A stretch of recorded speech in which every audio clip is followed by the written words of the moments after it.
L'essentiel, c'est vous remercier d'être ici, par ce vilain temps, comme j'ai dit tout à l'heure, et pour un sujet qui est très grave, puisqu'il s'agit des lobbying, et que nous savons tous que nous sommes nous sommes victimes, entre guillemets, des lobbies, et l'actualité actuellement ne nous démentira pas. En revanche, d'un côté, il y a les lobbyistes, d'un côté, il y a la même chose, ça s'appelle le plaidoyer. Bon.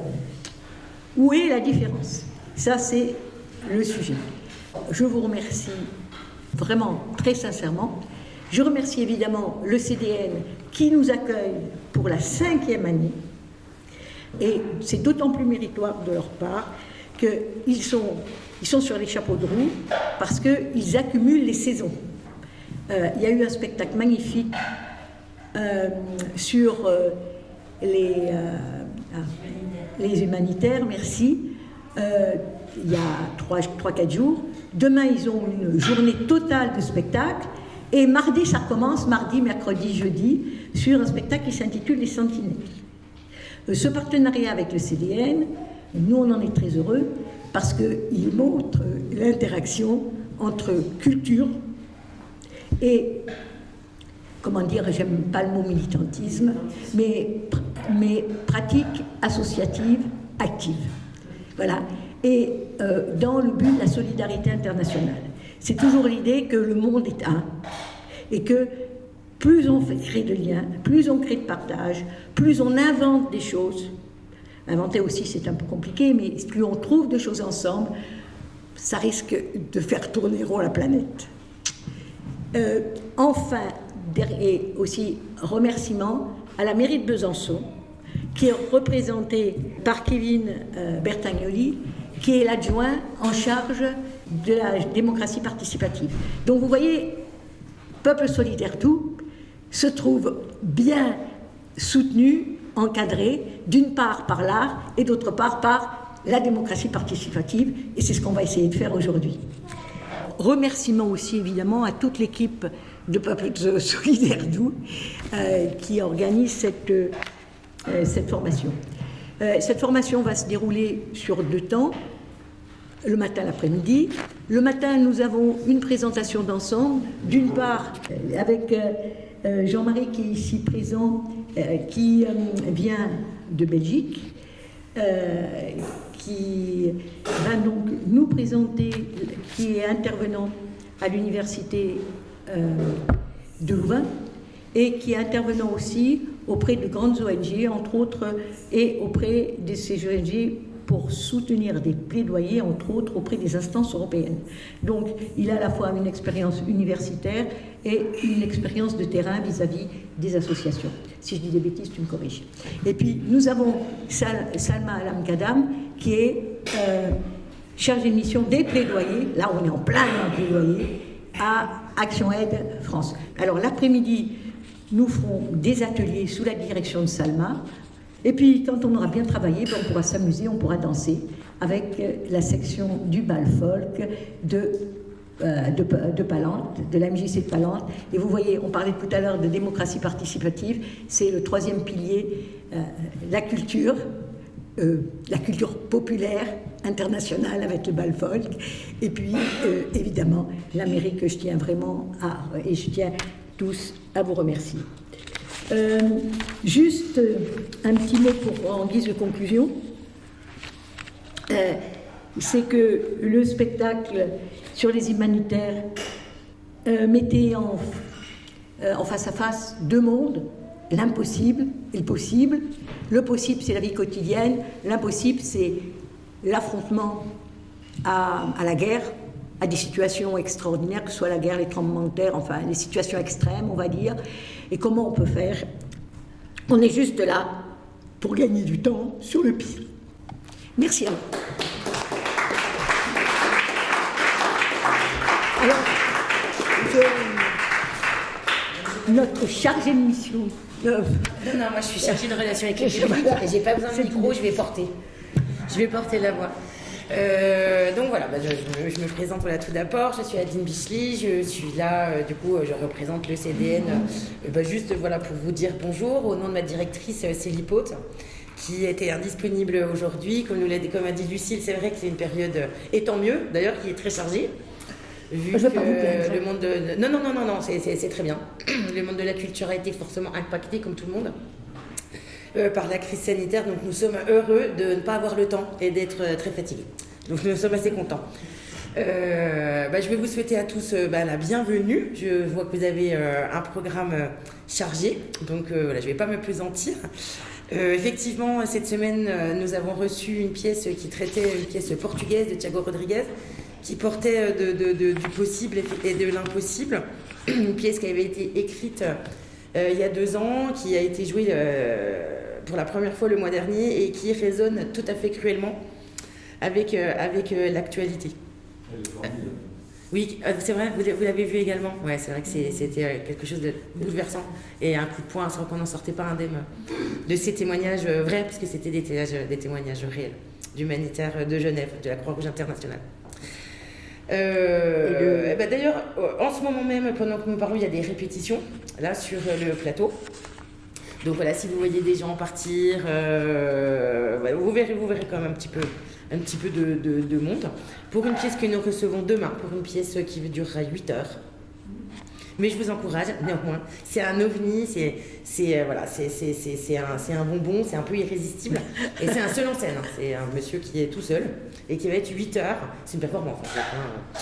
Et sur un test où c'est une grande digression. Donc ça va parler autant des bonbons Haribo que de Jeanne d'Arc. Voilà. C'est un ovni. Et puis la semaine prochaine, comme disait Lucille, nous recevons Sentinelle, une pièce, comme son nom ne l'indique pas, sur le pianiste Glenn Gould. Voilà. Donc je vous souhaite à tous une très très bonne journée et merci beaucoup. Nous sommes ravis de vous accueillir dans cette maison qui est représentée devant l'hospitalité. Voilà, c'est quelque chose qui est très important pour nous. Merci beaucoup, bonne journée.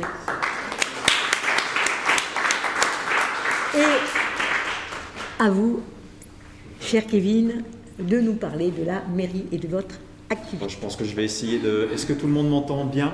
Oui, très bien. Est-ce que vous voulez que je garde le masque, j'enlève le masque comme vous voulez? Comme ça, vous voyez un peu ma tête. C'est toujours bien. Moi, je découvre maintenant des têtes d'agents que j'avais vues avec le masque et que je ne reconnais plus une fois qu'ils ont enlevé le masque. Je remercie le CDN encore une fois pour son accueil. Effectivement, l'hospitalité, c'est un peu tout un symbole chez vous. Et on est toujours très bien accueillis. Remercier évidemment tous les militants, parce que moi je trouve que c'est pas un mauvais mot, militant, c'est défendre une cause, c'est se battre pour des causes qu'on considère comme justes, donc c'est plutôt un beau mot. L'équipe locale, l'équipe nationale, et puis vous dire que le sujet d'aujourd'hui, moi c'est un sujet que je considère comme particulièrement important, c'est le sujet de la parole, mais pas n'importe quelle parole, celle qui défend, celle qui combat, qui mène la lutte, et puis celle qui explique aussi aux gens pourquoi ces causes sont justes, pourquoi ces combats sont importants. Vous le savez, à la ville de Besançon, on essaye, au travers des ateliers citoyens, de mettre en place toute une boîte à outils, un certain nombre d'outils qui vont permettre de redonner la parole aux habitants, et notamment à ceux qui sont éloignés de la chose publique. Et ça va être le plus compliqué, parce que l'outil en lui-même, il est bien, mais il faut ensuite que les acteurs du territoire s'en emparent. Et typiquement, je rencontrais hier les maisons de quartier pour essayer de leur faire prendre conscience de ce en quoi pouvait être utile un budget participatif, par exemple, pour faire émerger des projets dans les quartiers et rendre la dignité aux habitants. Parce qu'au travers d'un projet, au travers d'une consultation, on rend aussi de la dignité à des citoyens.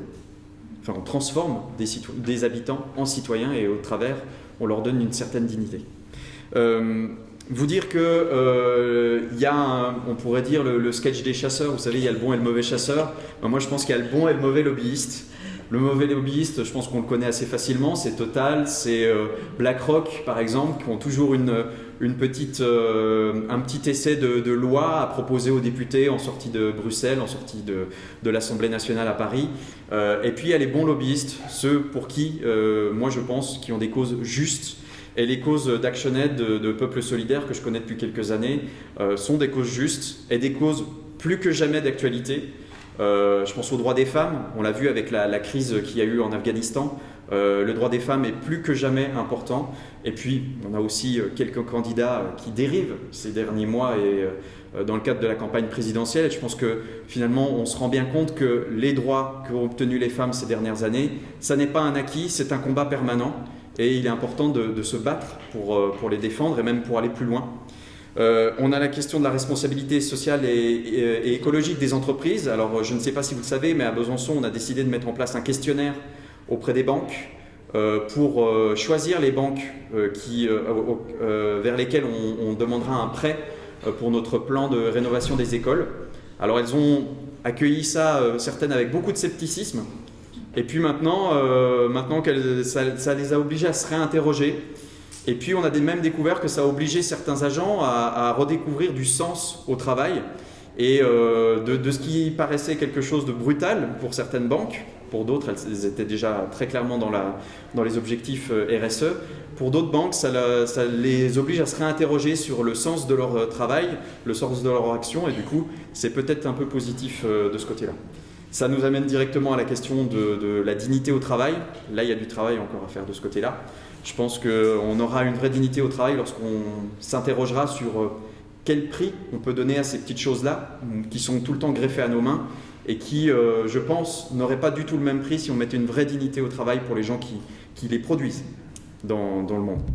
Et puis, terminer par la dernière action qui est, pour moi, la plus urgente des urgentes, c'est la question de la souveraineté alimentaire et du développement. On le voit avec la crise ukrainienne, c'est plus que jamais d'actualité. Je pense que l'Afrique du Nord et le Moyen-Orient vont être particulièrement impactés par la crise ukrainienne. Eux qui s'approvisionnent principalement en blé venu d'Ukraine et de Russie. Et ça nous oblige à nous réinterroger complètement sur notre mode de fonctionnement au niveau mondial. Et aussi, ça nous montre que les questions climatiques, les questions énergétiques et les questions alimentaires sont directement liées et que la paix et le climat, c'est directement lié. Voilà. Je vous remercie encore et puis je vous souhaite une très belle formation et un très beau temps d'échange. Merci à vous.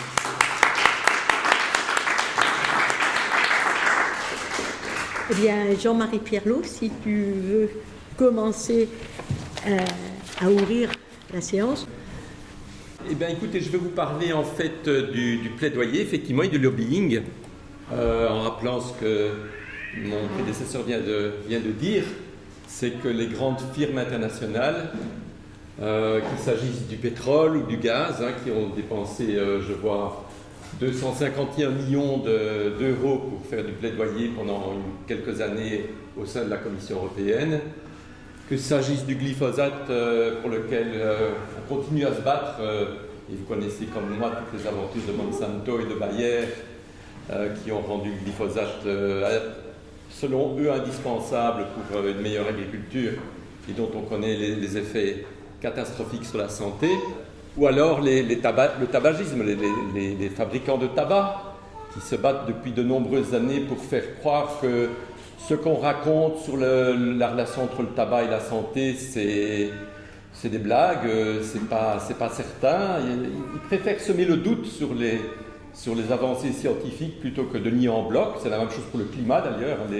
Les climato-sceptiques, ils sont plus nuancés que de dire c'est de la blague, le changement climatique, parce que tout de même on peut pas ne pas le voir. Alors ils disent oui, mais c'est pas tout à fait pour des causes humaines, c'est lié au cycle long de la nature, des choses pareilles. Et donc les lobbyistes sont des gens qui ont des compétences professionnelles en communication pour faire croire un certain nombre de choses, jusqu'au moment où, dans le cas du tabac, avec Philip Morris, il a dû complètement se recycler dans d'autres activités, parce que le tabagisme quand même recule nettement. On a réussi à obtenir qu'on ne pouvait plus fumer dans les lieux publics, dans les restaurants, etc.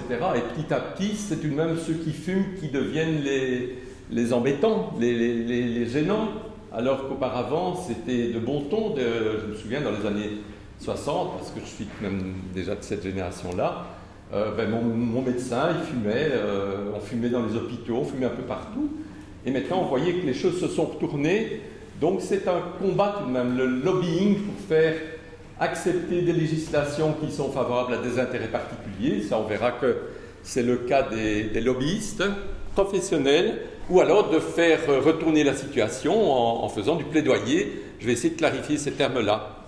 Alors, je vais commencer en tout cas par remercier l'équipe de Peuple Solidaire qui m'a accueilli hier soir, parce qu'on est déjà un peu dans le débat associatif, si je peux dire comme ça, parce que s'associer, c'est se mettre ensemble. Ça, c'est le mot le plus simple, la définition la plus simple qu'on peut donner. Mais je dirais quelques mots, en tout cas, sur les particularités du secteur associatif par rapport à celui des entreprises, celui des pouvoirs publics, qui n'ont pas le même type de communication, d'ailleurs. Et puisqu'on m'a demandé d'un peu parler de communication des associations, et en particulier du plaidoyer, je ferai tout de même d'abord un petit préalable sur qu'est-ce qui est spécifique de la communication des associations par rapport à celle des entreprises et des pouvoirs publics en particulier, et qu'est-ce qui fait que, pourquoi, en vue de quoi on communique dans les associations, et puis on verra en vue de quoi on fait particulièrement du plaidoyer. Alors là, j'ai déjà un peu débordé sur mon ordre du jour, si je peux dire. Je ne sais pas si c'est lisible d'ici là. Ben oui, vous voyez, je reprends un peu ce que j'ai dit là. Le plaidoyer, pourquoi faire? Et on essaiera aussi d'entrer dans la technique un peu de la communication spécifique au plaidoyer, en se demandant qui va s'en occuper, quel sera le thème sur lequel on va se pencher en particulier, vers qui, quand, où, comment. Ce sont toutes les questions de communication qu'on va être amené à se poser. Et puis on terminera en disant, tiens, c'est nécessaire, comme pour toute action de communication, si on fait une action de plaidoyer, de créer un plan de communication. J'en dirai quelques mots, mais évidemment, là, on entre plus dans la technique et on pourra en parler dans le débat peut-être aussi en posant des questions sur la chose. Lucille m'a présenté en 2-3 mots. Je suis retraité, comme vous pouvez le deviner, mais j'ai enseigné à l'Université de Louvain dans le domaine de la communication, en particulier sur la communication des associations, ce qui n'est pas tellement courant dans les cours universitaires. Quand on parle de communication des organisations, on parle plutôt de la communication des entreprises, en fait, alors que si on regarde un petit peu le travail des entreprises en matière de communication, il arrive souvent qu'elles copient des initiatives qui viennent des associations. Tout ce qui est réseaux sociaux, les associations s'en sont emparées souvent avant les entreprises, et puis elles essayent de faire pareil, parfois en réussissant leur coup, ou parfois en se rendant compte que dès qu'on donne la parole au public, ça tourne un peu mal. Je sais que, par exemple, la SNCF a fait un moment, a ouvert un compte Facebook pour recevoir les avis des clients, et que les avis des clients étaient tellement critiques qu'ils ont dû fermer ça ou trouver une autre solution pour communiquer de manière un peu plus unilatérale avec leurs clients. Donc, la communication des entreprises et des pouvoirs publics, des entreprises en particulier, je vais parler des pouvoirs publics après, mais la communication des entreprises, c'est en fait destiné à vendre des produits ou des services.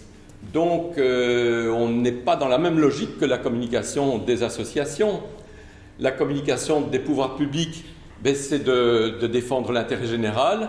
C'est aussi de faire en sorte que le personnel politique puisse recevoir les élections, les votes des citoyens.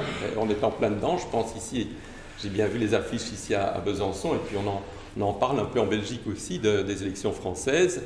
Mais donc c'est une autre logique que celle de la logique associative. Alors j'en viens justement à ce qui fait la particularité des associations, c'est que à la fois elles veulent créer du lien social là où il n'existe pas encore. Une association naît finalement du constat qu'il y a un lien social qui manque. Si on prend le cas, je ne sais pas, de la défense des migrants ou un thème de cet ordre-là, on se rend compte qu'il n'y a personne qui s'en occupe.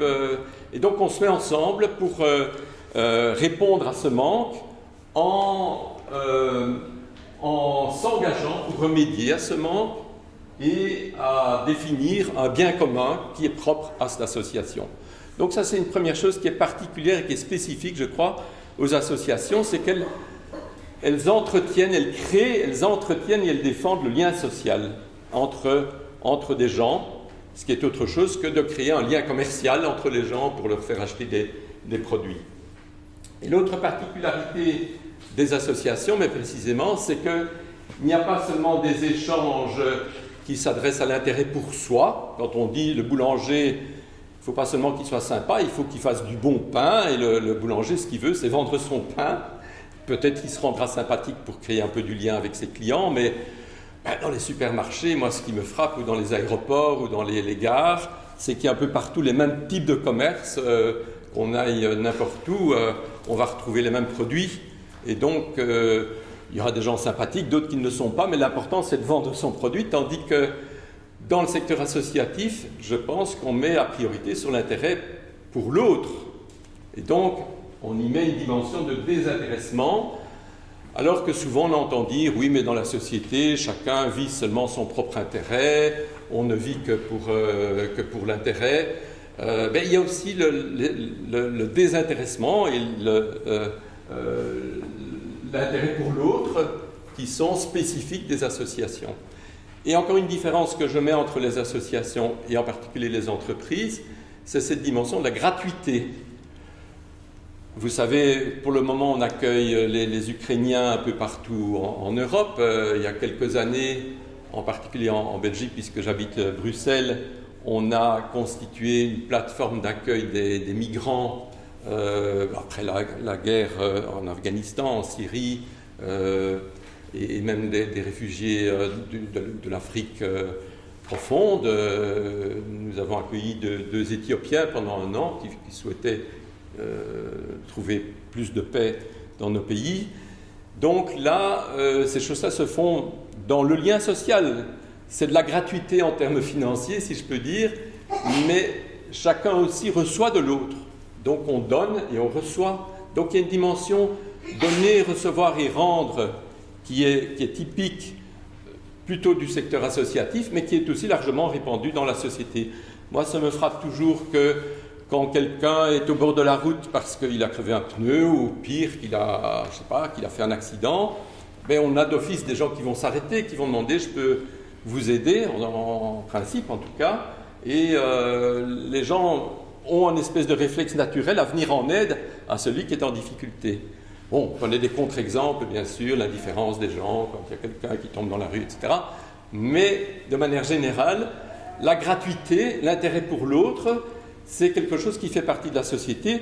Et qui rappelle ça? Ce sont les associations. D'ailleurs, le beau terme de peuple solidaire marque bien cette notion de la solidarité. Ça se gagne par le lien et ça n'est pas une relation purement d'argent.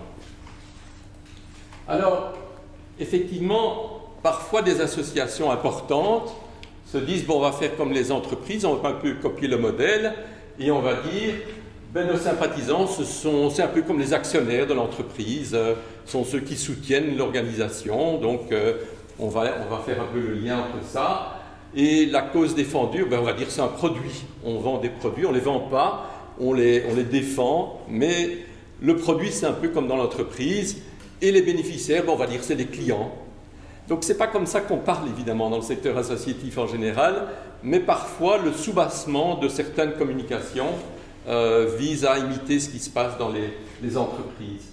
Ou alors par rapport au pouvoir public, si on est citoyen, on a un certain nombre de droits, de devoirs, on paye des impôts, etc.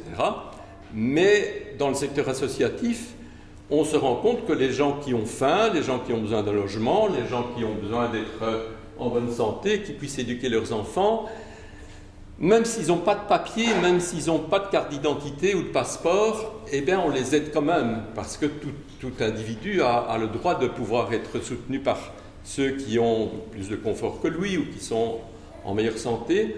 Et on le voit encore maintenant dans la crise de la guerre de la Russie contre l'Ukraine, c'est que les pays de l'Est, là dont on disait, ils voient leur propre intérêt, la Hongrie, la Pologne, là ils veulent bien les sous de l'Union européenne, mais ils ne veulent pas rendre parce qu'ils veulent contrôler par exemple leurs tribunaux et des choses de ce ordre-là. Donc c'était un peu des mauvais élèves de l'Union européenne. Et aujourd'hui, on est surpris positivement de voir de quelle manière les Polonais accueillent des milliers de réfugiés ukrainiens, les Hongrois, les Roumains. Bon, ce n'est pas toujours le cas, hein. Vous savez bien que pour les autres types de réfugiés, ils ont plutôt dressé des barrières et des barbelés, mais aujourd'hui, peut-être qu'il y a quelque chose qui se passe entre l'Europe de l'Est, qui a connu évidemment l'occupation soviétique il y a 30 ans encore, et qui aujourd'hui s'en souviennent évidemment, et ils ne veulent pas renouveler cette expérience-là. Et ça les rapproche peut-être de l'Union européenne, peut-être que voilà, ça renforce, ça donne une nouvelle image à l'OTAN, peut-être aussi. Donc il y a des choses qui bougent, qui se transforment, et souvent la solidarité joue un rôle dans ce domaine-là. Donc on va se poser la question maintenant de communiquer pourquoi faire finalement. Et la communication des associations, elle demande un certain nombre de techniques particulières pour être efficace, parce que communiquer, comme je l'ai toujours appris et compris, c'est pas seulement donner une information comme ça dans le grand public, on va informer les gens sur un problème, c'est aussi attendre un retour, c'est voir, on informe les gens, mais qu'est-ce qu'ils ont entendu, qu'est-ce qu'ils ont compris, qu'est-ce qu'ils vont nous ramener, est-ce qu'ils vont s'engager par rapport à nous, est-ce qu'ils vont nous donner des sous pour faire défendre une cause, est-ce qu'ils vont créer un groupe local ou des choses comme ça. Donc il y a un certain nombre de manières différentes de communiquer quand on est une association. Donc la première chose qui tombe sous le sens un peu, c'est informer. Voilà, c'est ce qu'on fait à travers les campagnes de Peuple solidaire. On informe sur des situations, mais on est aussi obligé de se faire connaître si on veut que la personne qui reçoit l'information se dise « Ah oui, Peuple solidaire, ça je connais, c'est des gens bien, je vais les soutenir. » Donc il faut se faire connaître. Si on n'est pas connu, ça vous arrive peut-être aussi à vous, mais moi parfois je vais au supermarché et puis j'ai un groupe de gens qui me disent « Donnez-nous des sous pour un pauvre enfant malade parce que ses parents doivent payer des médicaments et qu'il peut le faire que si vous lui redonnez des sous. » Je pose toujours un peu la question, et c'est quoi ce que vous faites? Vous vous occupez de ça avec la Croix-Rouge ou avec une association? Ah non, c'est une association de parents qui font ça de manière bénévole. Parfois c'est vrai, parfois c'est malheureusement faux. Donc il faut qu'on soit connu tout de même pour pouvoir donner la confiance aux gens, pour que les gens aient confiance. Donc cette dimension de la communication pour se faire connaître, c'est différent du fait de simplement informer. On peut aussi communiquer pour sensibiliser des gens, donc pour dire désormais faites attention si vous voyez que dans le monde du travail il y a des discriminations envers les femmes ou bien il y a du harcèlement moral envers certains employés. Eh bien, il y a des gens qui vont défendre votre point de vue pour que vous puissiez porter plainte. Vous connaissez tous le mouvement MeToo et d'autres mouvements similaires pour la défense du droit des femmes. Mais je pense qu'il y a progressivement tout de même un changement de mentalité qui fait que ce qui apparaissait comme presque normal quand on était un producteur de cinéma, c'est normal qu'on touche les fesses des bonnes actrices parce que pour obtenir un rôle, il faut qu'elles passent à la casserole. C'est pas normal. Et c'est seulement maintenant qu'on met ces gens en procès. Bien sûr, le procès Weinstein, c'est emblématique de ce point de vue-là. Mais je pense que globalement, le XXIe siècle était un siècle qui donne aux femmes une fonction plus digne que celle qu'elles avaient jusque les siècles précédents. Donc sensibiliser un public spécifique, en l'occurrence les hommes par rapport à ce qu'ils peuvent faire comme action pour déshumaniser ou pour enlever la dignité des femmes. Encore récemment, je pense qu'on en parle aussi en France. Il y a une association qui s'est créée il y a quelques mois qui s'appelle Balance ton bar, parce qu'on a constaté que dans certains bars ou boîtes de nuit, les gérants, les employés mettaient un produit pour droguer presque des femmes et puis abuser d'elles.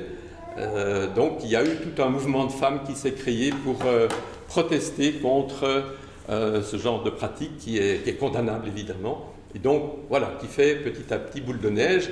Donc, toutes ces choses font en sorte qu'on sensibilise petit à petit un public à quelque chose qui paraissait normal et qui ne l'était pas, pour que les mentalités changent.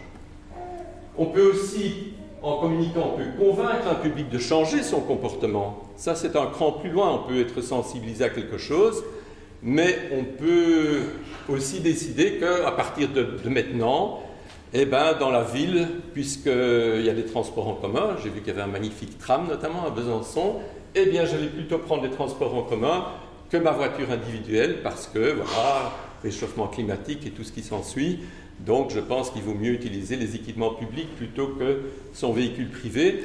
C'est très dur parfois pour certaines personnes. On a des voisins là où nous habitons, dont on sait qu'ils prennent leur voiture pour aller chercher un paquet de cigarettes, en plus de ça, à 1 kilomètre de chez eux, parce qu'ils ne peuvent pas faire 2 pas à pied, parce qu'ils n'ont jamais fait, voilà, ils ne sont pas habitués. La voiture, c'est facile, on se gare n'importe où, etc. On reste encore avec ce slogan des années 60, 70, ma voiture c'est ma liberté.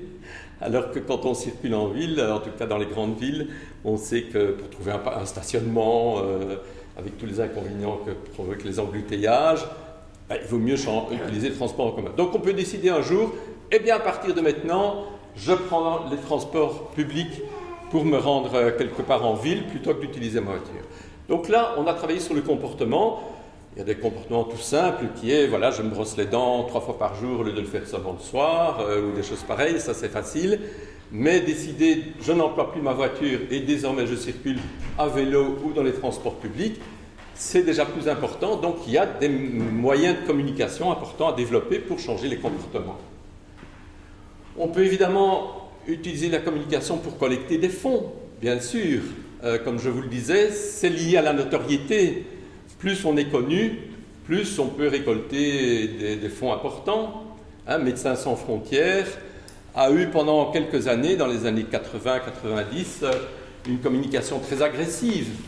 Je me souviens, j'étais scandalisé à l'époque, que Médecins sans frontières avait mis dans un journal une première page de publicité. On voyait un enfant noir, africain, qui était sur un lit avec voilà, des draps. Puis on tournait la page et le drap recouvrait la tête de l'enfant. Et on disait, si vous ne donnez rien, cet enfant sera mort de la rougeole ou de là. Donc on culpabilisait très fort les gens. Et on le fait encore dans un certain nombre d'associations. On emploie cette technique de culpabiliser les gens en répétant leur nom 4, 5, 6 fois, en disant « Monsieur Pierlot, ne laissez pas cet enfant mourir » ou « ne laissez pas autre chose ». Ce n'est pas forcément une communication très positive, ni très éthique même. J'ai fait moi-même partie d'un comité pour l'éthique dans la collecte de fonds, et on a dénoncé les associations. Même Médecins sans frontières a dû se justifier pour a changé sa communication entre-temps, parce qu'ils ont tout de même obtenu un prix Nobel, ils sont bien établis un peu partout dans le monde, et ils font un travail remarquable sur le terrain, mais dans leur communication de collecte de fonds, c'était un peu les bons médecins blancs qui viennent en aide aux pauvres petits Africains au départ, et ça, c'est pas une communication très, très cohérente avec ce qui se passe sur le terrain. D'ailleurs, beaucoup des médecins sans frontières qui étaient sur le terrain étaient critiques eux-mêmes vis-à-vis de ce qui se passait à l'intérieur. Et maintenant, les choses ont évidemment changé puisque la notoriété est internationale. Encore un point, c'est qu'on peut communiquer de manière spécifique, et ça va nous occuper un peu plus longtemps, pour coopérer avec des entreprises. On peut faire des partenariats. Si je prends la différence entre ce que fait le WWF et Greenpeace, par exemple, Greenpeace, au niveau de sa collecte de fonds, il veut être autonome, ne dépendre ni des pouvoirs publics, ni des entreprises pour financer ses actions. Et donc, il a les mains libres pour les critiquer.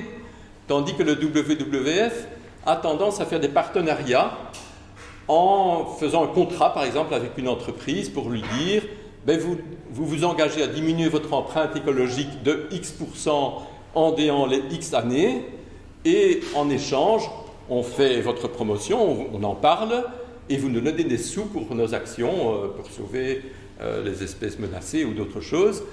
Et donc, parfois, ça marche très bien. Le WWF a à sa tête des gens qui sont souvent d'anciens chefs d'entreprise, qui se sont reconvertis dans le secteur associatif, qui connaissent donc bien le monde des entreprises, mais qui veulent faire autre chose.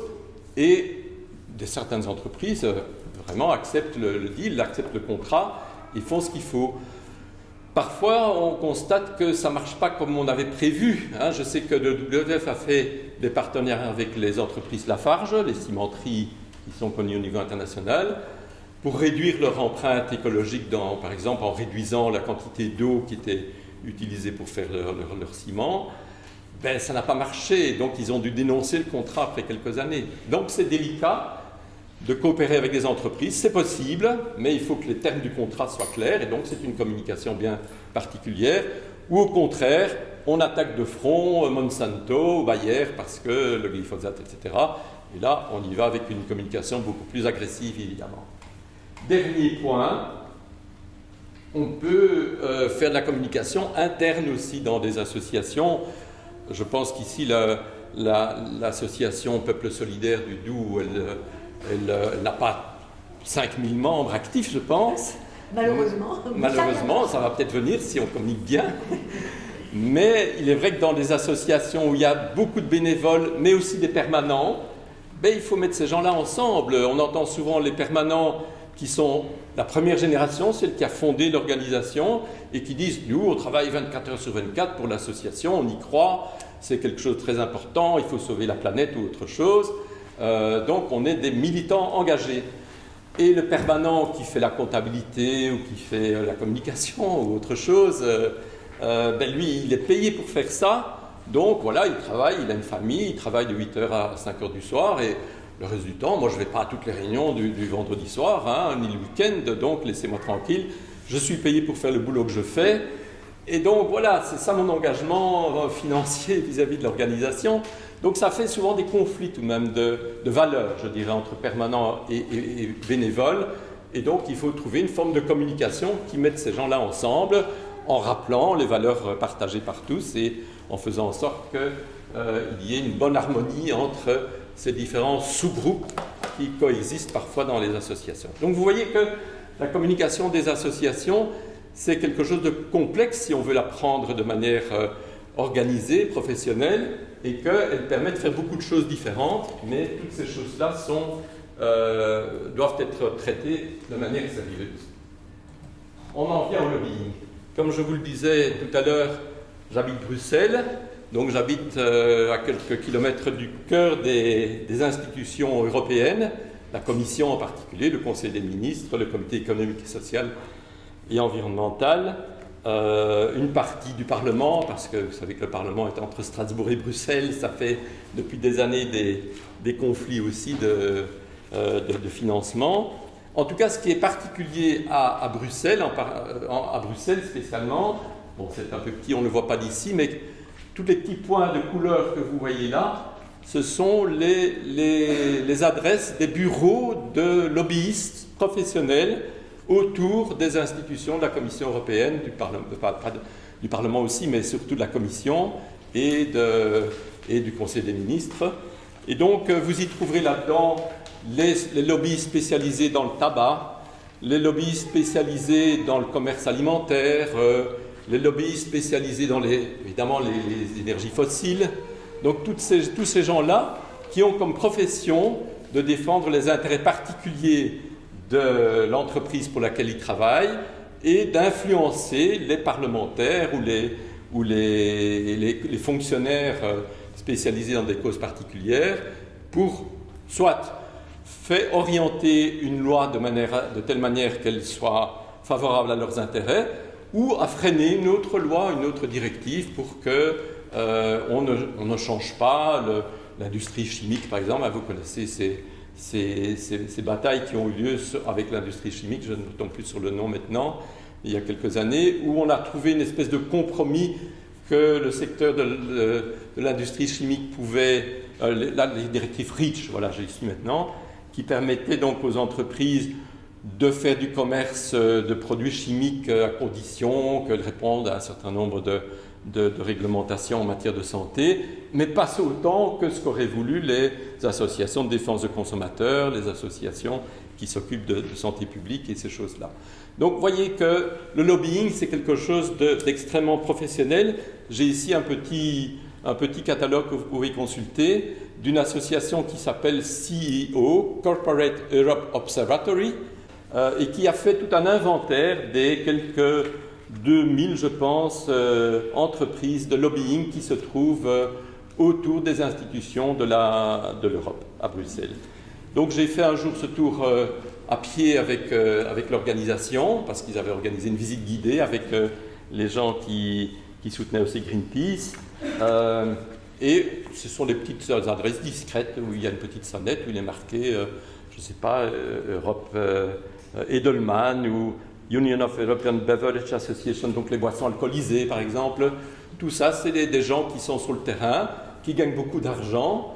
La Commission européenne les a obligés maintenant à faire une espèce de cadastre de leurs activités et de rendre public le financement de ces lobbyistes. Mais, comme vous le savez, il y a toujours des manières de détourner un peu les choses. Ils sont toujours là, en tout cas. Je peux vous assurer qu'en 2022, les lobbyistes sont toujours là pour empêcher, par exemple, que les banques refusent de financer les énergies fossiles ou des choses de cet ordre-là. Donc voilà la puissance du lobbying. À côté de ça, évidemment, les associations, c'est un petit peu David contre Goliath, mais quand on me dit ça, moi je dis toujours, vous connaissez peut-être cette histoire. David, il a gagné contre Goliath, il lui a lancé une petite pierre sur le front et Goliath, pouf, s'est effondré. Et je vous ai parlé du tabac, où effectivement, après de très nombreuses années, les contre-lobbies du tabac ont réussi à faire en sorte que le tabagisme diminue, en tout cas dans les lieux publics, et qu'on se rende compte aussi que le tabagisme passif dans les familles, c'était quelque chose d'important, et que si quelqu'un conduit sa voiture avec les fenêtres fermées et en fumant cigarette sur cigarette, ce sont ces enfants qui finissent par avoir les poumons abîmés aussi. Donc, vous voyez qu'il y a des victoires comme ça au fil du temps qui doivent beaucoup au contre-lobbying qu'on préfère appeler justement le plaidoyer. Donc, je vous l'ai dit, le lobbying, c'est une stratégie d'un groupe d'intérêts pour défendre ses intérêts particuliers auprès des décideurs. Et la spécificité, c'est les contacts presque directs qui se passent. On invite tel député à un petit repas, là, gentil, au restaurant, et puis entre le poire et le fromage, on lui dit, tiens, à propos, cette loi-là, on aimerait bien que vous votiez dans tel sens plutôt que tel autre. C'est un métier de contact très important, le lobbying. Des lobbyistes, c'est des gens qui vont sur le terrain, qui vont rencontrer les gens et qui vont discuter avec eux et qui essaient évidemment de les embobiner au profit de leurs propres intérêts. Mais si on veut faire du contre-lobbying, ça nécessite aussi d'entrer en contact direct avec des professionnels de la politique, avec des élus. Et j'imagine que vous avez de temps en temps des associations qui viennent vous trouver en disant voilà, il faudrait plutôt faire comme ceci que comme ça. C'est sûr que le politique est un peu en tampon entre les intérêts particuliers qui sont nécessaires pour diffuser des produits alimentaires d'un côté, mais aussi pour faire en sorte que les enfants dans les écoles ne mangent pas n'importe quoi et qu'on ait de la nourriture bio plutôt que des hamburgers venant des supermarchés. Donc il y a un travail de contre-lobbying qui est aussi un travail de contact très important. Donc on en vient maintenant à ce que c'est que le plaidoyer. Je pense que tout à l'heure, vous parlerez effectivement d'actions qu'on a évoquées d'ailleurs rapidement tout à l'heure aussi, qui nécessitent parfois des interventions de terrain avec des partenaires, avec des alliés. Donc toutes ces actions dont on a parlé, la souveraineté alimentaire, le droit des femmes, le droit au travail, la responsabilité sociale des entreprises, ça nécessite parfois une communication spécifique de plaidoyer avec des alliés qui permettent parfois de dénoncer par exemple des dispositifs réglementaires qui sont contraires à l'intérêt général ou à l'intérêt qu'on veut défendre en tant qu'association. Ce qui est important peut-être de savoir, je l'ai dit tout au début quand je parlais de la dimension du lien social des associations, c'est que les associations défendent un intérêt qui est peut-être l'intérêt général, mais qui est en tout cas l'intérêt commun à tous ceux qui adhèrent aux valeurs de cette association. Et donc, toute l'astuce est de montrer qu'entre l'intérêt privé des entreprises, l'intérêt général des pouvoirs publics qui disent « nous on défend le citoyen et donc on défend l'intérêt général », il y a aussi l'intérêt commun des citoyens organisés qui disent « attendez, entre l'intérêt particulier et l'intérêt général, il y a aussi l'intérêt des gens qui se mettent ensemble, qui sont nombreux, qui signent des pétitions, qui font des actions de plaidoyer ou d'autres types d'actions, et qui disent ça n'est pas encore dans l'intérêt général aujourd'hui, mais ça pourra le devenir demain. Je cite souvent une action de Greenpeace dans les années 80, je pense, dans les années 90, pardon. J'ai été administrateur de Greenpeace Belgique en 1990, quelques années, et à cette époque-là, il y avait une entreprise chimique importante, Tessenderlo Chimie, donc près de l'Escaut, qui simplement déversait ses déchets dans l'Escaut, parce qu'il n'y avait pas de loi qui empêchait de le faire. Et donc, on était étonné de voir que les poissons crevaient par milliers autour de cette entreprise. Et donc, des écologistes, notamment de Greenpeace, ont fait des constats, ont fait des prélèvements, ont montré que l'eau était véritablement polluée et ont interpellé évidemment les autorités publiques en disant vous laissez faire ça et les poissons et la navigabilité, l'Escaut est vraiment un égout à ciel ouvert, donc il faut faire quelque chose. Le politique de l'époque a répondu mais oui, vous savez, mais changer la loi, c'est compliqué, puis on va quand même pas étrangler Tessenderlo Chimie qui va devoir investir d'énormes montants pour faire des filtres, pour filtrer ces déchets. Donc ça va prendre du temps et puis il nous rapporte des sous. Tessenderlo Chimie, il paye des impôts donc, pour la localisation de l'entreprise, tout ça. Donc ça va prendre du temps, vous savez, c'est pas pour demain. Bon, Greenpeace a dit, ok, vous ne faites rien, c'est vrai, nous on agit. Et alors la nuit, ils sont venus avec d'énormes bouchons, boucher les sorties des égouts. Et l'entreprise a été très embêtée, elle a évidemment fait appel à la police en disant c'est illégal, etc. C'est illégal, oui, mais c'est légitime. Vous voyez la différence entre ce qui est légal et ce qui est légitime. Parfois l'intérêt public, il est là pour défendre tous les citoyens, mais il y a des choses qu'il n'a pas encore faites et qui sont en devenir. Donc là, on est dans la période où on défend un intérêt commun qui est partagé par de nombreux citoyens. Il faut le montrer et petit à petit, cet intérêt commun va devenir peut-être de l'intérêt public. Maintenant, le secteur associatif est très très varié, très diversifié. On a eu, je cite toujours des exemples de la Belgique que je connais mieux, on a eu une association, par exemple, Sharia for Belgium, qui voulait défendre la loi islamique comme loi principale pour la dignité, pour les droits des gens en Belgique. Ben, ils défendaient un intérêt commun, ils défendaient cet intérêt-là qui était de faire appliquer la charia en Belgique. Ils avaient peut-être des centaines de sympathisants, peut-être même des milliers, je ne sais pas.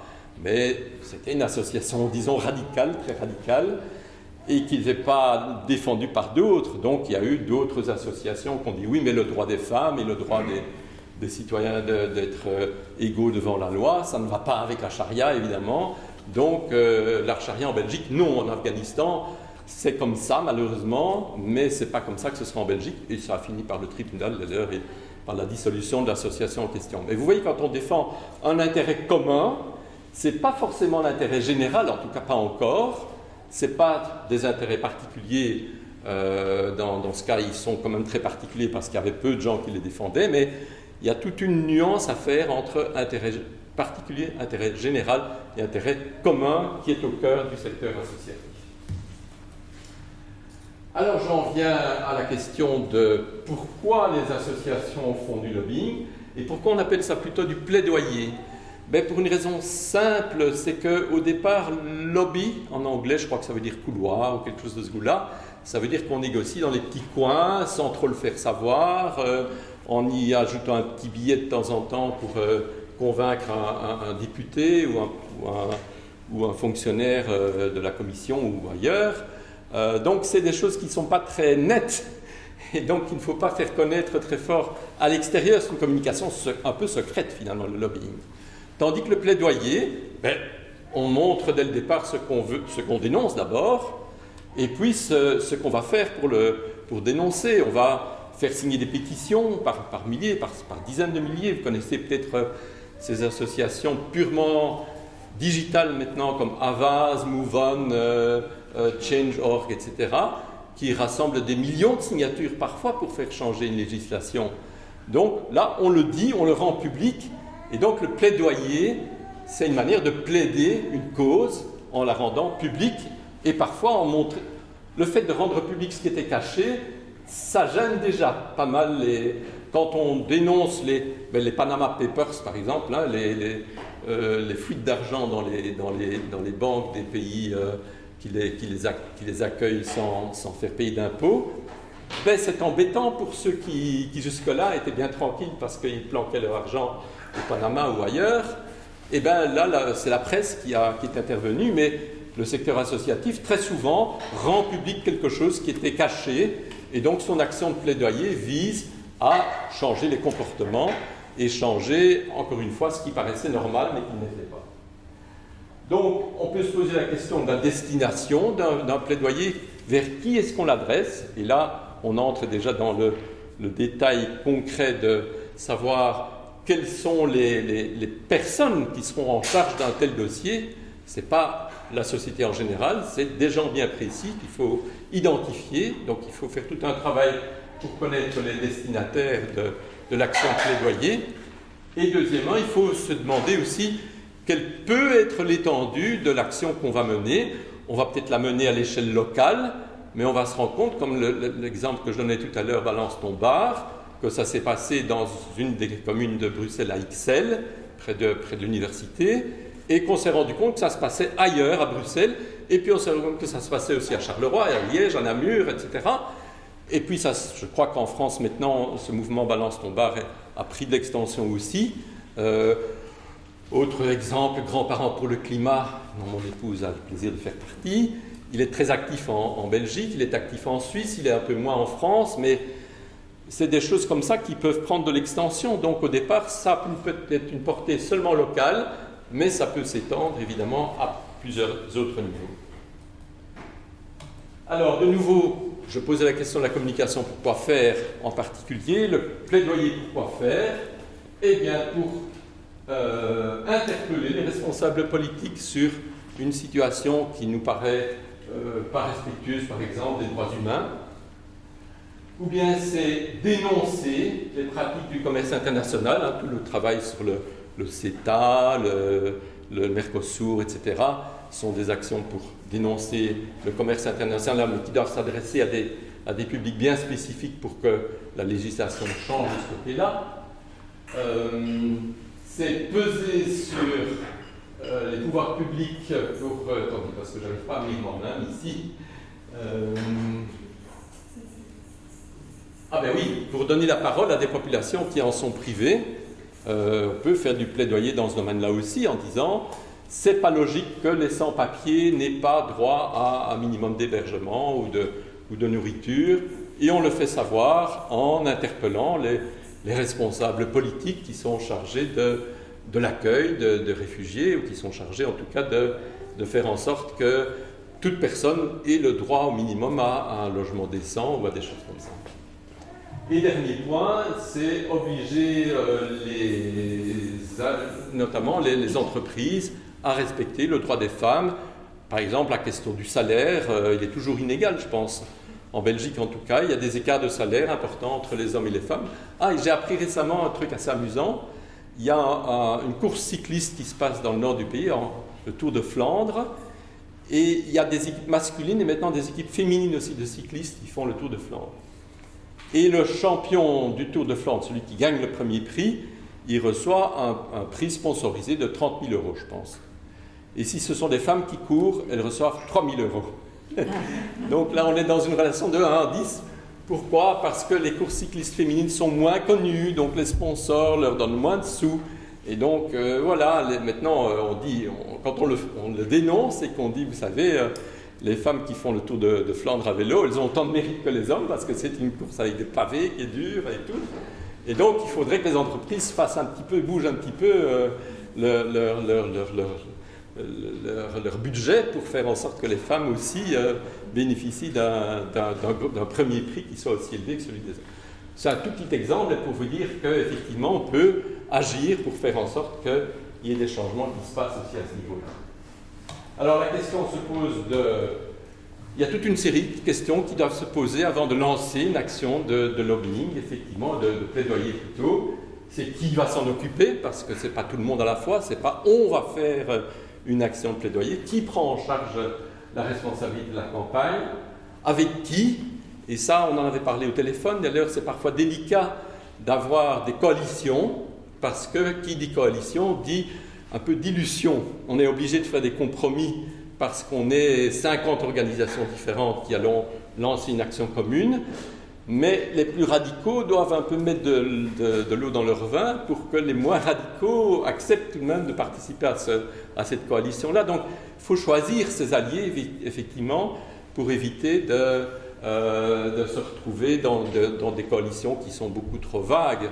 On en avait parlé pour la coalition contre le climat chez nous en Belgique, hein, si tu te souviens Cécile, où des associations comme Extinction Rebellion, je crois est active en France aussi, qui fait des actions directes, elle fait un die-in devant le Parlement alors que c'est une zone interdite, ou des choses comme ça. Donc les plus radicaux essaient de convaincre ceux qui sont plus modérés, on va dire, de prendre des actions importantes, et il faut qu'ils fassent des compromis pour que ça soit vraiment réussi. Alors quoi? Quelle action spécifique est-ce qu'on va mener? Sur quel thème particulier est-ce qu'on va intervenir? Ce n'est pas des choses générales comme on va intervenir pour que la population mondiale ait de quoi manger. Ça, bien sûr, tout le monde veut ça, mais si on veut que ça aboutisse quelque part, il faut dire des choses précises du genre, il faut que 10% de la population des pays de l'Afrique centrale bénéficie d'une aide alimentaire d'ici à 2025, ou quelque chose comme ça. Donc il faut être précis dans son action, sinon on n'obtient rien si on reste trop vague. Alors il faut se demander quels sont les publics ciblés, quels sont les alliés éventuels, quels sont les opposants. Est-ce qu'on va trouver des alliés dans le monde politique, par exemple, effectivement, on va trouver des gens qui vont adhérer à l'action qui est prévue. On va évidemment trouver des opposants qui vont essayer de démolir les bonnes actions qu'on veut lancer. Donc, être attentif à qui sont les alliés, qui sont les opposants, comment neutraliser les opposants, comment faire en sorte que les alliés soient des alliés actifs et pas seulement qui disent « oui, je suis d'accord avec toi », alors tu signes ou bien tu le déclares publiquement, parce que sinon ça ne sert à rien de dire que tu es mon allié. Donc, bien cibler ces actions pour que les alliés et les opposants soient mobilisés ou immobilisés au contraire par rapport à l'action qu'on mène. Et enfin, presque enfin, la dimension que j'ai évoquée tout à l'heure, où est-ce qu'on va faire ça au niveau local, au niveau régional, au niveau national, au niveau européen, au niveau mondial. Donc là, il faut bien mesurer l'étendue de l'action qu'on va proposer pour qu'elle soit efficace. Et enfin, le comment, ça c'est toute la dimension du plan de communication sur lequel je crois que je n'aurai pas beaucoup de temps de me appesantir pour le moment, mais on pourra en parler dans la discussion si vous voulez. Pour réaliser un plan de communication, ici j'en ai pris un avec 6 étapes, 7 étapes. Mais c'est un petit peu tout ce que j'ai dit. Il faut d'abord savoir qui est le responsable, quel budget on va avoir, quelles sont les circonstances particulières qui font qu'on va pouvoir mener cette action. Si c'est le premier point, puis après, on va trouver quel est le public cible qu'on veut atteindre. On va voir aussi comment on va découper la communication en plusieurs moyens différents et comment on va créer des messages spécifiques. Parce qu'évidemment, un message adressé à tel type de personne n'est pas le même. On ne peut pas faire un message global pour tout le monde. Quand on dit le grand public, par exemple, moi je réponds toujours, le grand public, il n'existe pas. Il y a les mères de famille, il y a les enfants, il y a les jeunes, il y a les personnes âgées, il y a les gens de la campagne, les gens de la ville. Et chacun va réagir différemment à un message qu'on lui envoie. Donc, communiquer, c'est toujours avoir un retour. Ça veut dire, si on fait un message de communication, la première chose à faire, c'est le tester. Moi, à l'époque où je travaillais activement encore pour, par exemple, Amnesty International, je testais un message sur ma mère, par exemple, en lui disant, tiens, qui n'était pas du tout militante ni impliquée dans des actions de type militant, je lui disais, voilà, si je t'envoie une lettre avec ça, qu'est-ce que tu comprends? Elle me disait comment elle le comprenait, c'était peut-être pas du tout ce que j'avais voulu dire. Mais donc, la seule manière de le savoir, c'est de le demander à quelques destinataires, test, pour voir si effectivement le message qu'on veut communiquer est bien adapté au public auquel on veut l'adresser.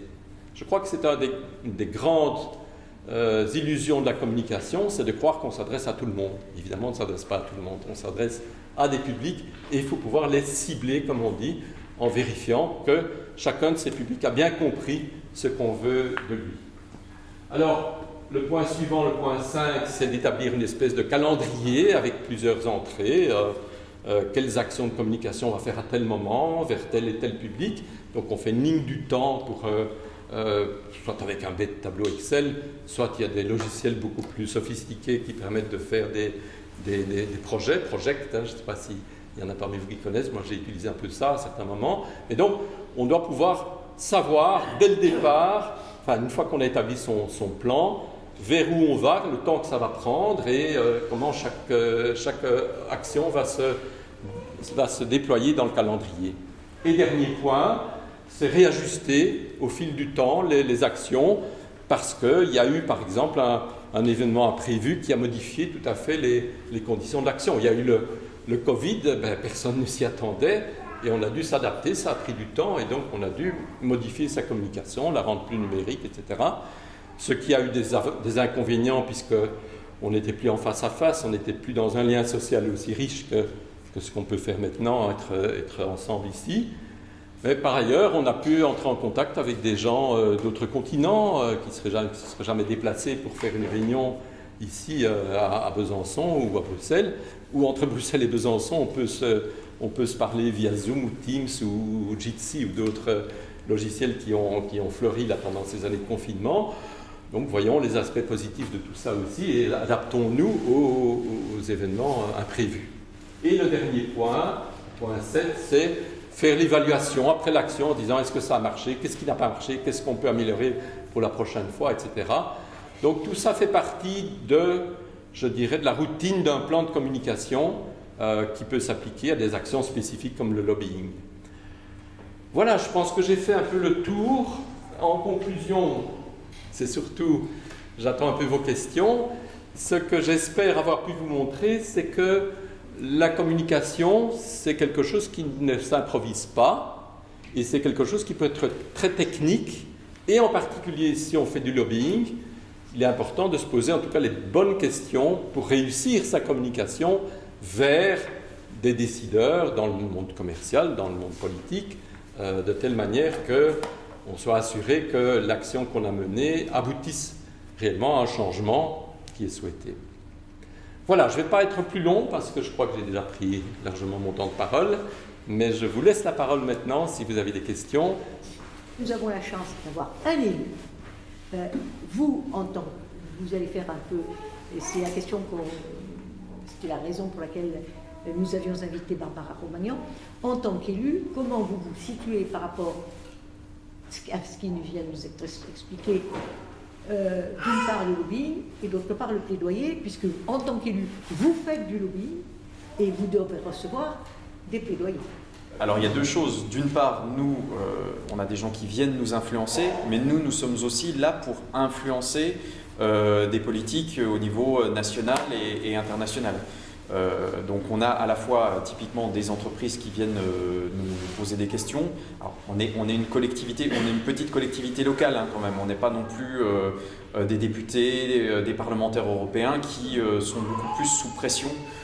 Mais effectivement, il y a des influences, tout simplement lorsque vous avez, je ne sais pas, par exemple l'association des commerçants de Besançon qui va venir nous poser un certain nombre de questions pour obtenir des modifications de projet, pour obtenir éventuellement des aides dans le cadre de travaux, ce genre de choses. Et puis à l'inverse, vous avez aussi typiquement des associations qui vont venir nous poser des questions, nous demander de l'aide, nous demander de modifier certains projets, parfois dans l'autre sens. Donc ça fait partie du job. Et moi, je le vois encore plus fortement avec les citoyens dans le cadre de la démocratie participative où, typiquement, là, on essaie de mettre tout le monde autour de la table en disant cette influence que vous avez l'habitude de nous faire pour certains, parce que c'est toujours qu'un petit nombre de citoyens qui souvent intervient et vient influencer le politique en lui disant moi, c'est comme ça que je voudrais que le projet soit fait. Là, on essaye de mettre tout le monde autour de la table, déjà ceux qui ont l'habitude de s'exprimer, dans un sens comme dans un autre, mais aussi celles et ceux qui ont l'habitude de ne rien dire parce qu'ils ne se sentent pas légitimes, parce qu'ils sont souvent pas au courant qu'il y a un projet qui est en cours. Et donc l'idée, c'est quand même d'avoir un maximum de gens autour de la table et de, comme vous disiez tout à l'heure, de casser le jeu en le rendant public. En disant, bah voilà, là on fait une concertation sur ce sujet, on vous donne les cadres du jeu, c'est-à-dire que c'est quand même nous, et en tant qu'élus, qui donnons le cadre du jeu, hein. Tout n'est pas forcément discutable, mais sur ces points-là, on discute ensemble, et on discute ensemble publiquement.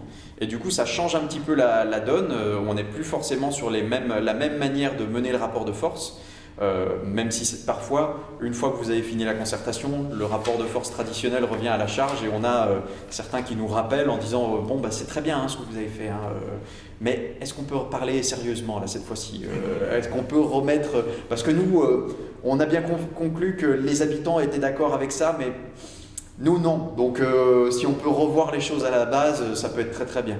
Et voilà, vous avez effectivement ce genre de situation. Moi je vois moins quand même.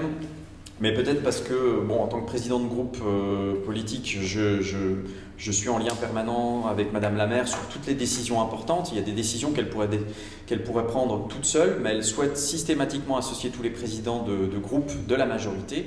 Donc on est associé régulièrement, elle associe aussi parfois l'opposition. Mais on n'est pas forcément très souvent, je dirais, dans le stéréotype qu'on a du lobbyiste de Total qui vient vous proposer ce genre de choses. Par contre, j'ai eu l'occasion de voir dans certains métiers que j'ai eu exercés, qui étaient des métiers politiques, typiquement un lobbying que je vois qui reste encore un tabou. Et je pense qu'il faudra un moment que ça soit rendu public, qui est le chantage à l'emploi. Le chantage à l'emploi, c'est quoi? C'est vous êtes à l'aube des élections qui suivent et vous avez une entreprise qui vous appelle en disant je suis bien chez vous, mais en même temps j'ai envie de m'agrandir et puis les cadres seraient peut-être mieux en Allemagne, alors à la limite il va peut-être falloir faire un geste parce qu'on se pose la question de partir. C'est systématiquement avant les élections. Et c'est très souvent typiquement du lobbying pur, c'est-à-dire sur un coin de table, dans un couloir, un appel téléphonique, où on appelle pas forcément l'élu directement mais son cabinet, et puis on lui dit ça serait pas mal de faire un geste. Voilà. Ça, typiquement, c'est un lobbying qu'on peut voir principalement au niveau national, mais aussi parfois au niveau local, alors pas forcément sur des collectivités comme la nôtre, qui est quand même une collectivité assez petite, et il y aurait un vrai intérêt à y rendre davantage public, une action, on va dire, pour pirater ce type de méthode qui commence à apparaître, notamment dans les villes écologistes, c'est qu'au lieu typiquement, là, ces entreprises, elles jouent sur la concurrence entre territoires. Et la meilleure solution, c'est de s'appeler entre collectivités, donc c'est ce qu'on fait avec les collectivités écologiques et écologistes. Il y a un gros lien, une belle coopération qui se fait, où on échange les bonnes pratiques qu'on a d'une ville à l'autre, et puis souvent, typiquement, quand on a ce genre de sujet, on répond collectivement, ce qui rend les choses beaucoup plus compliquées pour l'acteur de lobbying qui veut justement jouer la concurrence entre nos territoires. Sur cet exemple de chantage, je me demande du coup, est-ce qu'il n'y a pas une marge pour vous justement de monter des plaidoyers en commun avec les autres collectivités territoriales pour faire en sorte qu'il y ait des mesures contraignantes et pour interdire ce type de pratiques pré-élection ou plus généralement? Oui, mais je pense qu'en fait, il faut déjà partir à la base, c'est qu'aujourd'hui, on a de la mise en concurrence des territoires. Tout est fait dans les politiques publiques pour nous mettre en concurrence entre territoires, pour des raisons économiques, de développement territorial, parce qu'on parlait tout à l'heure des impôts, mais les impôts ils ne servent pas à rien, hein. On a eu un très beau débat au Conseil communautaire il y a 2 jours, oui c'est ça, il y a 2 jours. Les impôts ils ne servent pas à rien, ils servent à payer les fonctionnaires qui vont faire fonctionner les services publics, à payer les investissements qui vont permettre de réaméliorer l'espace public, et du coup on a besoin de ces impôts-là. Mais derrière, les entreprises elles le savent très bien, et du coup elles les influencent en essayant de dire si on s'en va, déjà vous avez des salariés qui vont perdre leur emploi, qui sont a priori vos électeurs, donc ils ne vont pas être contents, vous ne serez pas réélus. Et puis en plus de ça, vous allez perdre une partie de vos recettes qui vous permettent de faire tourner la boutique. Et la base de la base, c'est justement de casser cette logique de mise en concurrence des territoires.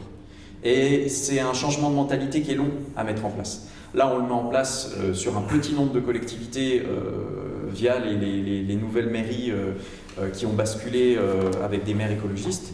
Mais il faudra évidemment aller au-delà, parce qu'on a encore des territoires, y compris parfois sur la même région, qui se mettent en concurrence. Je pense qu'on a un très bon exemple ici sur notre territoire régional, avec 2 anciennes capitales qui se bouffent le nez depuis de nombreuses années sur tout un tas de sujets, et on ne gagnera pas à fonctionner comme ça. Il y a des échanges réguliers entre Madame la maire et Monsieur le maire de Dijon pour essayer justement de sortir de ça, parce qu'à la fin il y aura peut-être un gagnant, mais il sera roi du désert. Donc il faut absolument qu'on change les mentalités, et pour commencer à casser ce type de lobbying qui nous impacte nous directement localement, il faut sortir de cette philosophie de la mise en concurrence des territoires. Alors ça se passe au niveau local, mais ça se passe aussi au niveau national et international. Les entreprises, elles ne vont pas vous dire je pars à Besançon ou je pars à Dijon, elles vont vous dire je pars à Besançon ou je pars en Allemagne ou je pars en Pologne ou je ne sais quoi. Et c'est beaucoup plus compliqué d'aller dire aux Allemands, aux Polonais bon bah les gars, il paraît que l'entreprise a envie de s'installer chez vous. Est-ce qu'on ne trouve pas une solution pour qu'il n'y ait pas de perdants dans cette histoire-là? Donc c'est vraiment le fond, c'est vraiment le changement de mentalité dans la manière de mener les politiques publiques et le partage d'informations et d'une certaine manière, oui, de la coopération et de la solidarité entre les territoires.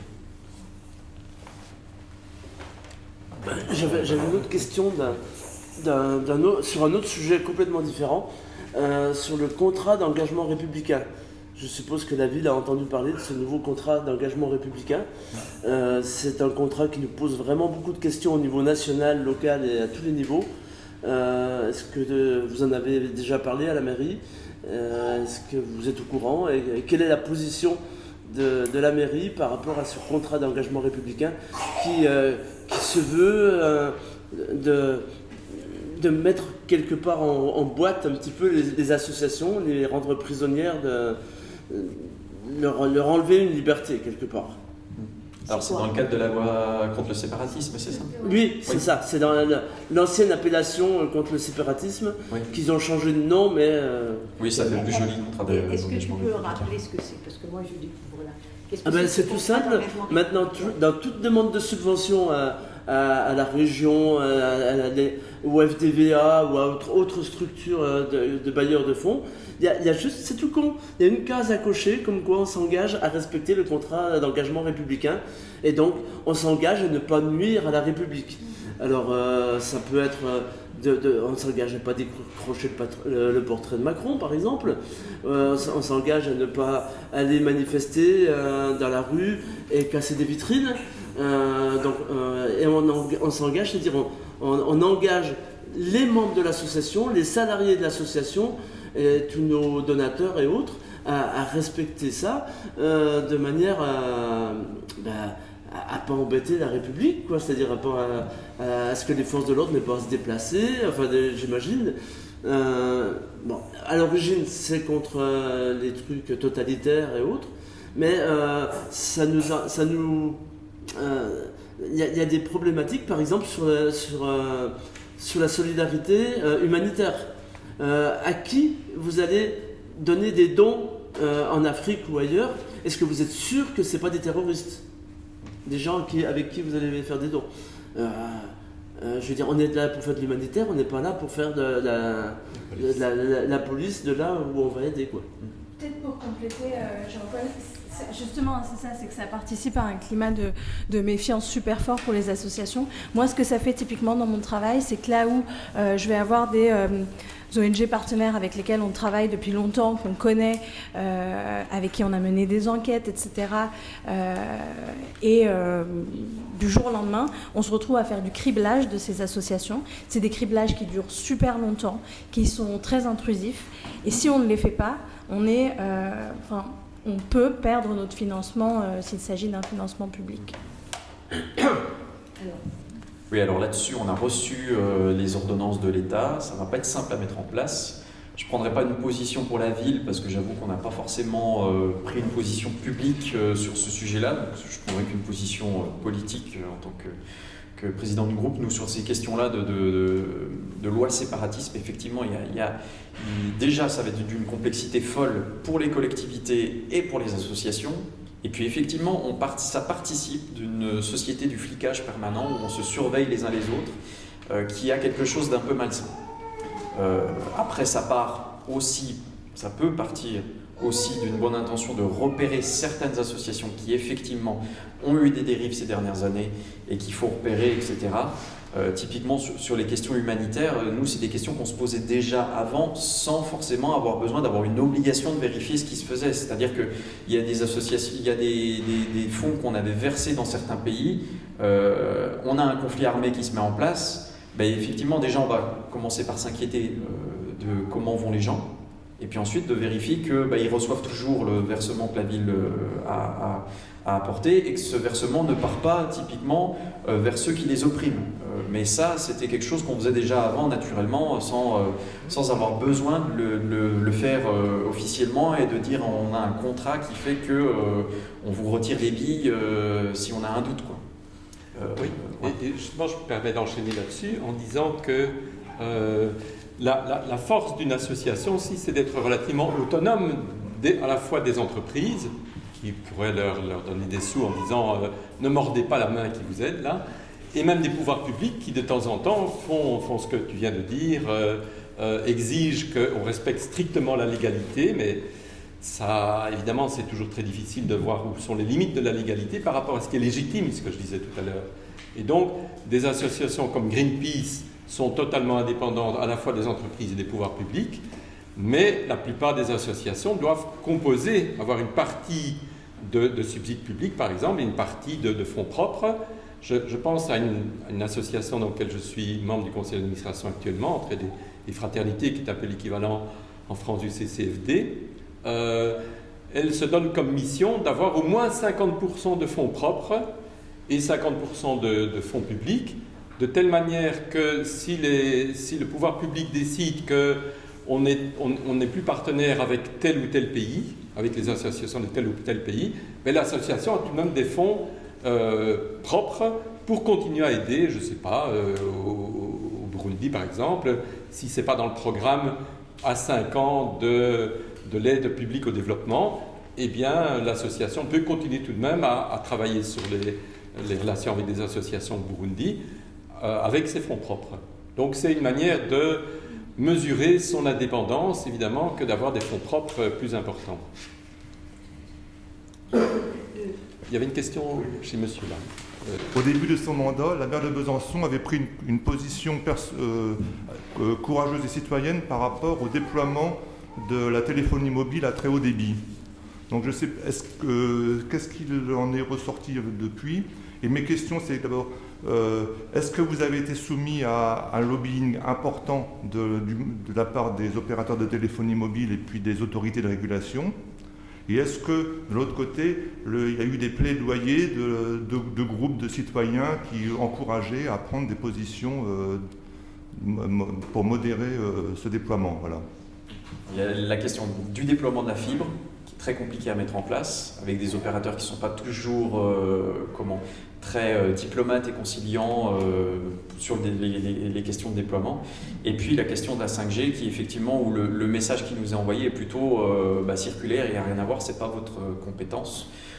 Nous, on déploie le réseau, point. Et pour le coup, c'est pas simple d'échanger avec des opérateurs téléphoniques, des opérateurs de réseau, qui clairement nous font comprendre que eux, ils sont des mastodontes en termes financiers, en termes de salariés, etc. Et que nous, on est malgré tout plutôt une petite collectivité. Et donc voilà, il y a cette question-là des enjeux qui est pas simple. Certaines collectivités, par exemple, ont fait, je crois que c'est Strasbourg, avait fait une consultation publique sur la 5G. Alors je peux vous le dire, nous on a échangé sur le sujet. Est-ce qu'on fait éventuellement une consultation publique sur la 5G, sachant que derrière, ça n'aura aucun impact, puisque nous ne sommes pas compétents sur ces questions-là. Et du coup, on a plutôt échangé, on s'est plutôt dit qu'on ne ferait pas de consultation sur les choses sur lesquelles on n'a pas un impact direct et sur lesquelles on ne peut pas faire bouger quelque chose.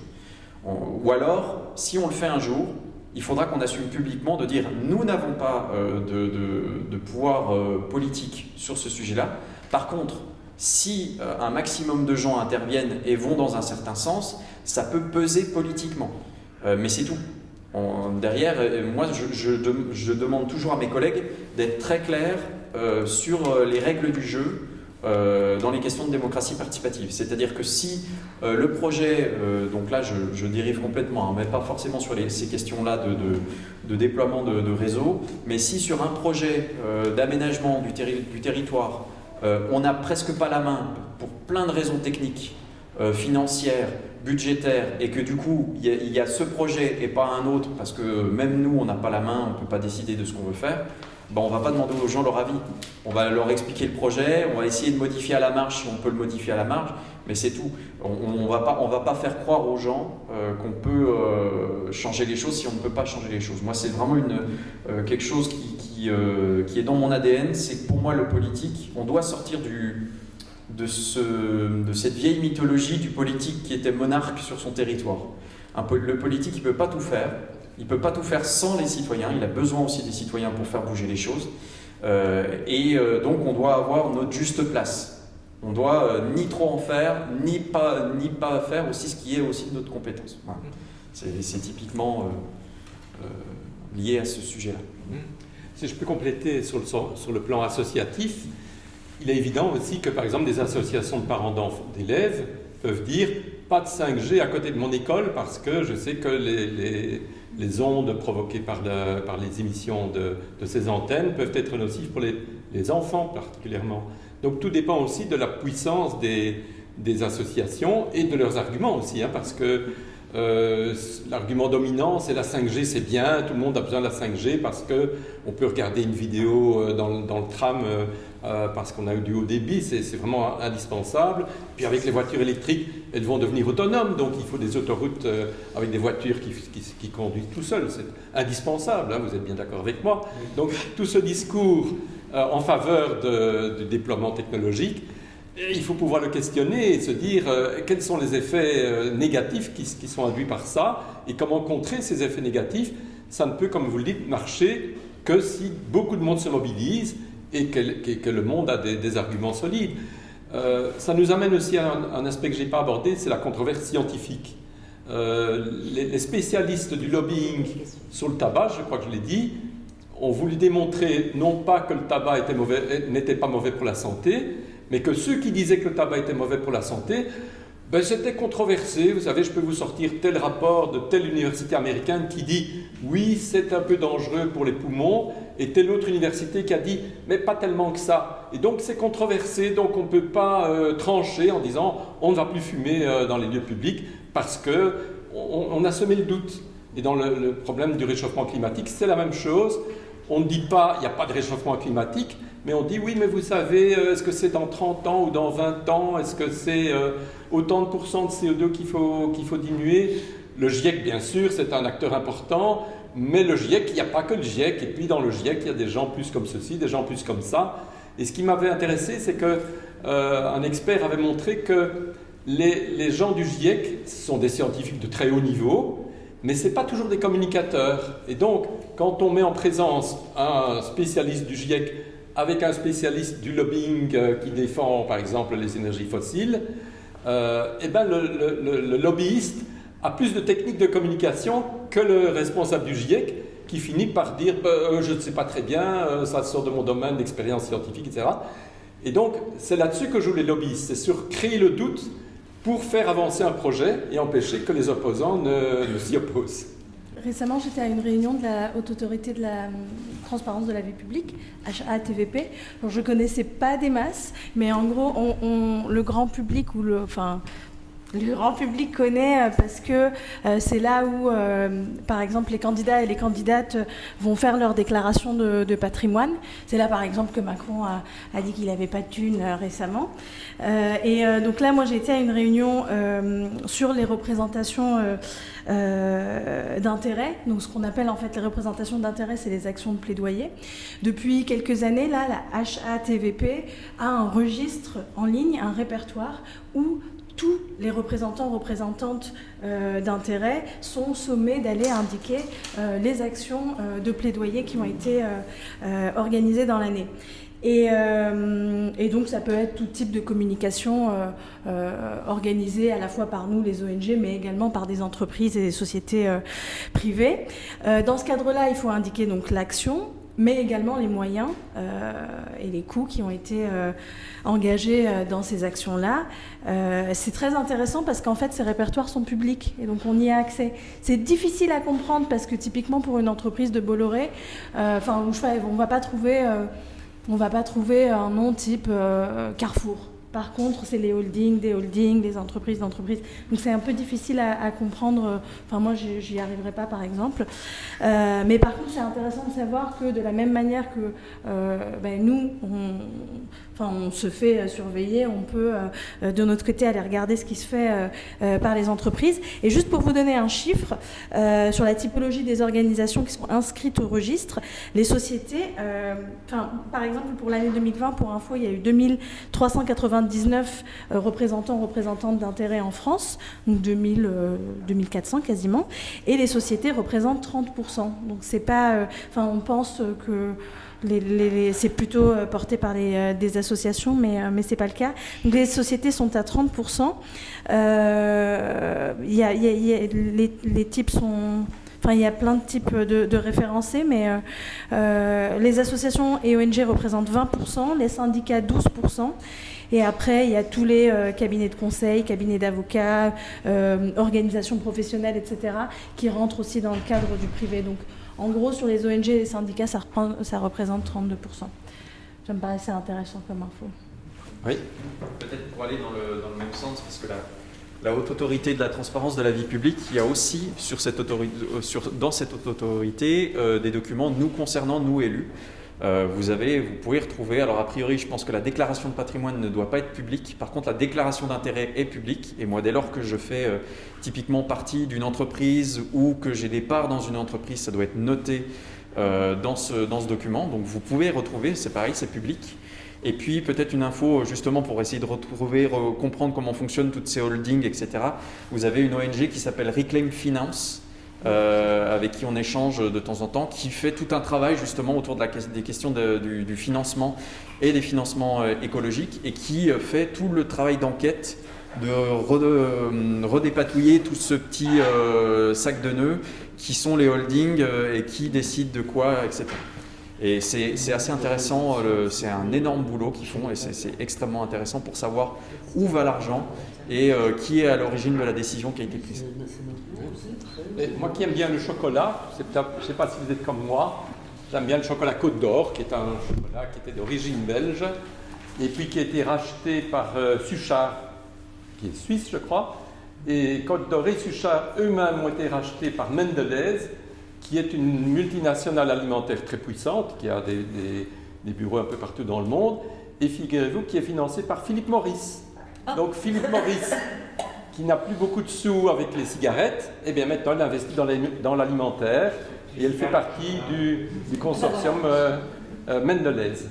Donc vous voyez que parfois c'est un sac de nœuds, comme tu disais, où il y a du mal à s'y retrouver, mais moi qui tenais à savoir d'où venait mon chocolat, je me rends compte que peut-être je n'achèterai plus du Côte d'Or parce qu'il est financé par Mondelez, et indirectement par Philip Morris. Donc tu n'auras pas de cigarette en chocolat. Voilà. Écoutez, je crois que ici on a pris du retard, mais merci de toutes ces questions. Et maintenant, nous allons avoir le point de vue de Action Aide France.